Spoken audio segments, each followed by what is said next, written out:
बंगाल में जब मुगल का शासन था तो फिर अंग्रेजों ने मुगल से कैसे बंगाल को छीन लिया। बंगाल के नवाब के पास अंग्रेजों से लगभग 16 गुना अधिक सेना थी, लेकिन इसके बाद भी बंगाल का नवाब अंग्रेजों से हार जाता है। आखिर कैसे, चलिए जानने की कोशिश करते हैं इस वीडियो में।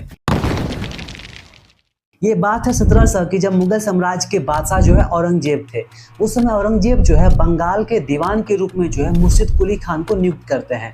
बेसिकली मुर्शिद कुली खान जो है बंगाल के लोकल एडमिनिस्ट्रेशंस को देखते हैं और वहाँ के जितने भी टैक्सेस के जो पैसे होते हैं सारे टैक्सेस को कलेक्ट करके जो है मुगल बादशाह को भेज देते हैं। लेकिन धीरे धीरे मुर्शिद कुली खान जो है बंगाल पे अपना आधिपत्य जमाने लगता है और जैसे ही 1707 में जब औरंगजेब की मृत्यु हो जाती है तो मुगल साम्राज्य बहुत ही कमजोर पड़ जाता है। इस पर एक मौका मिल जाता है मुर्शिद कुली खान को और मुर्शिद कुली खान बंगाल पे अपने आप को पावरफुल में लाने की कोशिश करते हैं और उधर अंग्रेज भी धीरे धीरे कोशिश करते हैं कि बंगाल को किसी तरह से अपने हाथ में लिया जाए। 1713 में फारुखसियार जब मुगल साम्राज्य के बादशाह बनते हैं तो बेसिकली वो बहुत कमजोर होता है।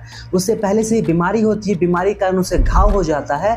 इस वजह से वो बहुत ज्यादा कमजोर होता है, जिसके कारण वो जो है बंगाल के नवाब के रूप में जो है मुर्शिद कुली खान को नियुक्त कर देता है। फारुखसियार बेसिकली ये चाहता है कि बंगाल को मुर्शिद कुली खान संभाले, क्योंकि वो पहले से ही बीमार थे तो उसे बहुत ही प्रॉब्लम हो रहा था। अंग्रेजों में एक सर्जन थे डॉक्टर विलियम हैमिल्टन, ये जो है फारुखसियार की इलाज करते हैं, जिसके खुशी में जो है फारुखसियार एक फरमान जारी करते हैं ईस्ट इंडिया कंपनी को कि आप टैक्स फ्री व्यापार जो है वो बंगाल में कर सकते हो। 1719 में जब ये फरमान ईस्ट इंडिया कंपनी के पास पहुंचता है तब उसके पास एक मौका आ जाता है कि यही एक मौका है कि किसी तरह से बंगाल को हाथ में किया जाए। बेसिकली टैक्स फ्री व्यापार करने के लिए अंग्रेजों को सालाना जो है मात्र 3000 रुपए जो है मुगल साम्राज्य को देना था और बदले में उसे किसी भी प्रोडक्ट पर कोई भी तरह का टैक्स नहीं देना होता था। तो इसका बहुत अच्छे से फायदा उठाया अंग्रेजों ने और उधर मुर्शिद कुली खान जो कि बंगाल के नवाब बन चुके थे उसे बहुत बड़ा प्रॉब्लम हो रहा था, क्योंकि अंग्रेजों ने भी जो है बंगाल में आना शुरू कर दिया था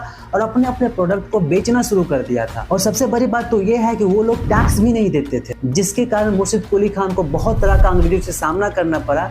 हालांकि कई बार विरोध हुआ, कई बार शांतिपूर्ण वार्ता भी हुआ, लेकिन एडमिनिस्ट्रेशन की चीजें जो है सेटल रही, उस पर अंग्रेजों ने किसी तरह का बेदखल नहीं किया। मुर्शिद कुली खान से लेकर अलबर्दी खान तक सभी जो है अंग्रेजों से लड़ते रहे और बार बार शांतिपूर्ण समझौता होते रहा, कभी विरोध होते रहा, क्योंकि अंग्रेजों ने इस बीच में क्या करता था कि जो प्रोडक्ट में टैक्सेस नहीं देने होते थे वो तो ईस्ट इंडिया कंपनी के खुद का प्रोडक्ट था, लेकिन जो निजी तौर पर जो प्रोडक्ट वहाँ के लोकल लोग बनाते थे पर भी वो लोग ये बोल देते थे कि ये प्रोडक्ट हमने बनाया है और इस पर हमें टैक्स देने की जरूरत नहीं है। तो इस तरह का बहुत ज्यादा दुरुपयोग हुआ था इस नियम का और जिसके कारण जो है बंगाल की फाइनेंशियल स्टेबिलिटी बहुत ज्यादा बिगड़ गई थी और बंगाल के नवाब बार बार जो है अंग्रेजों से बातचीत करते रहे और उसका विरोध करते रहे, लेकिन कुछ नहीं हुआ। 1740 में अलबर्दी खान सरफराज खान को जो कि बंगाल के नवाब थे वो उसे धोखे से जो गेरिया के युद्ध में हरा देता है और बंगाल का नवाब खुद बन जाता है। जैसे ही अलबर्दी खान बंगाल का नवाब बनता है तो उसके साथ अंग्रेजों का संबंध अच्छा हो गया था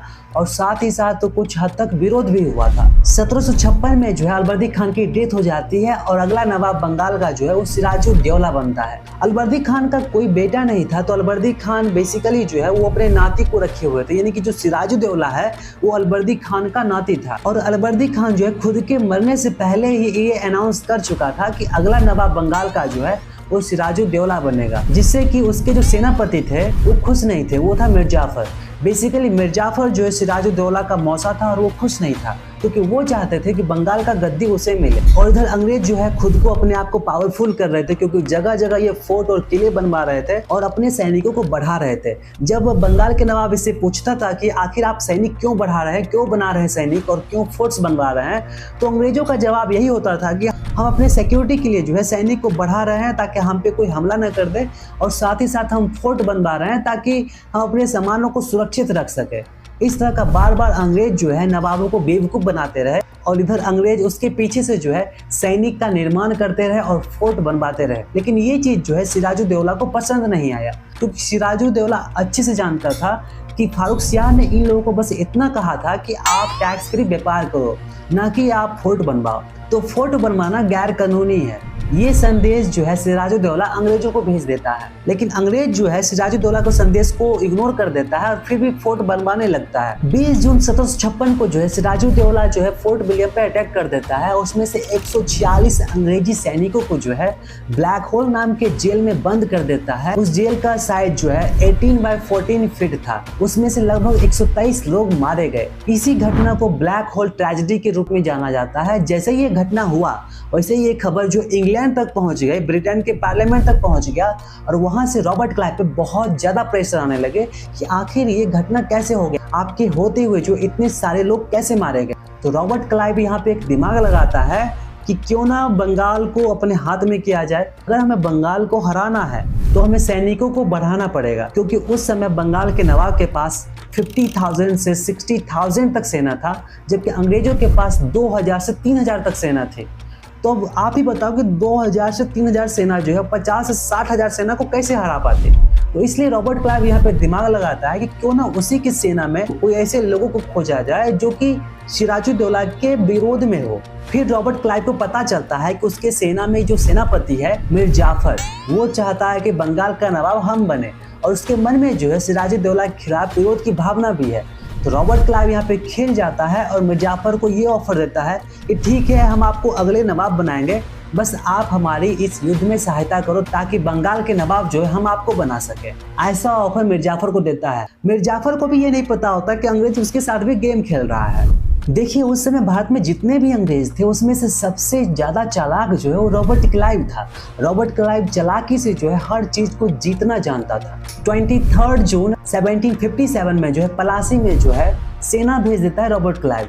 इधर से सिराजुद्दौला का जो पता चलता है तो वो भी अपनी सेना लेकर के वहां चले जाते हैं, लेकिन सिराजुद्दौला को क्या पता था कि मीर जाफर उसे धोखा देने वाला है। जैसे ही युद्ध की शुरुआत होती है वैसे ही जो है सिराजुद्दौला की सेना जो चुपचाप खड़े होकर देखते रहती है और उसकी सेना जो है अंग्रेजों की सेना इस पर हमला कर देती है। सिराजुद्दौला को पता चल जाता है कि सारी सेना जो है अंग्रेजों की तरफ हो गई है, अगर हम यहाँ पे रुकेंगे तो हम मारे जाएंगे। इसलिए सिराजुद्दौला वहाँ से भाग जाता है और यहाँ पे बंगाल जो है अंग्रेजों के हाथ में आ जाता है। लेकिन अंग्रेज जो है कठपुतली के तौर पर मीर जाफर को बंगाल का नवाब बना देता है। मीर जाफर को लगता है कि हम बंगाल के नवाब हैं, लेकिन सारे डिसीजन और सारे एक्टिविटी जो है वो अंग्रेजों के हाथ में था।